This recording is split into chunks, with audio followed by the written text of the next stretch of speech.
Hey y'all! Hey Gallivanters! So we are here in our RV rental, and we wanted to talk to you guys just a little bit about things to know when you rent an RV. So once you decide the right size for you, and you go to pick it up, you need to make sure that you understand a few things about the contract. Make sure you know what's included, right? So there could be a mileage limit per night, or there could be a generator use limit. Now, if you're just going to be in RV parks and you're going to be primarily hooked up, that's probably not going to be an issue. But if you want to do some, off-grid camping, mooch docking, boondocking, wally docking, you're going to want to know about the generator use. Also, just like renting a car, you need to understand, is the tank full when you take it out? Do they expect it to be full when you bring it back, or is it not? And also know that you have to have insurance. When we rent cars, we can decline it if our personal insurance or credit cards or whatever covers it. Well, that's not going to be the case in an RV. Sometimes you can get insurance through your personal car insurance, but they say it's hard. It just depends. Different insurance companies are different, so oftentimes the rental place will offer it, and it's I don't know, probably $25-$30 a night, something like that, at least for a Class A. Or they may tell you that you have to go get it on your own, and I know there are sites that you can go to that specialize in that. So just make sure you understand, can you get it through them? Will your car insurance cover it? What do you need to do for that? After understanding all of that, just like you would with a rental car, go all throughout the coach, inside and out. Make sure that any damage that's already there is noted so that you are not charged for it. When you're going through it, make sure you go through it and learn how to do everything possible inside and out of the RV.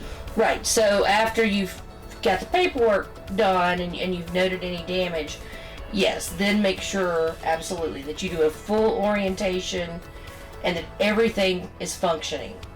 That goes water, lights, propane, cooktop, microwave. Yeah, I mean everything. Toilets, jacks, awning, leveling jacks, slides. Yeah, all TVs. Make sure you get a full walkthrough and that everything works. You need to make sure that you have access to the owner's manual. Mm-hmm. So if something isn't working, it may be something simple you can look up and fix yourself. This one actually doesn't have it. They have an online app that you can get, and it has the owner's manual in there. So yeah, just make sure you know how to access it. Yeah. If you can't, for whatever reason, run everything, you may not be able to check the power or the water, or maybe you can't pull the slide out when you're at the dealership because there's not enough room. If that's the case, we highly recommend that you add an extra night at a campground close by so that you can test everything out, live in it, make sure you absolutely know how everything works before you get on the road. Also, make sure you have like a 24-hour access and number to contact somebody. That way, if you are on the road and something happens and you can't figure it out, you have a number to call. In addition to that, see if any kind of roadside assistance is included, or if you can purchase it. When we owned our motorhome, we had something called CoachNet, which is similar to AAA for RVs, and we actually did have to use it once. Do we really want to say? Yeah. We were in, is it New Mexico? New Mexico. And we had gone outside. We were hanging out outside, and the dogs were in the RV, but they were not in their crates, or the bunk bed in this case. And one of our dogs jumped on the door and hit the switch for the lock. Yep. Locked us out. So that might be another side note. Always make sure you have your keys on you. Yep. So we ended up using it in a nice gentleman came and unlocked it and got in in, probably 30 seconds. Oh, yeah. But, so we did have to use it. So just see if there is something like that available. We would strongly advise it. And then finally, I think just, make sure that you are 100% comfortable with the way everything works, that you understand it, maybe you have a refrigerator.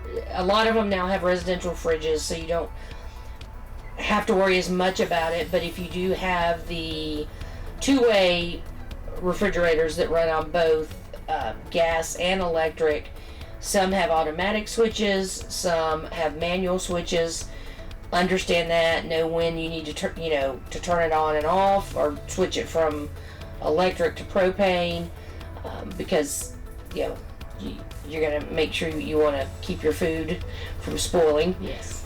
And I think really that's the big things we would recommend when you rent an RV. Yeah, and just remember, especially if you're new to renting an RV, or owning an RV for that matter, no question is a dumb question. Right. And even if you have to ask it, 500,000 times, do it. Just make sure you understand how everything works. So that's the best advice we have for first-time renters. If you have any questions or comments, please leave them below. We are going to be doing an entire series on RVing for renters and or newbies, so stay tuned for the next in the series. Hopefully some of this helped you or gave you some idea of something maybe you didn't think of. Yeah, and like I said, if you have questions or there's more information you want to know, please make sure and leave it in the comments below. And we don't know everything, but we'll do our best to get you the right answer. Yeah. Absolutely. Until next time, just remember, live your best life. Bye, y'all. See ya.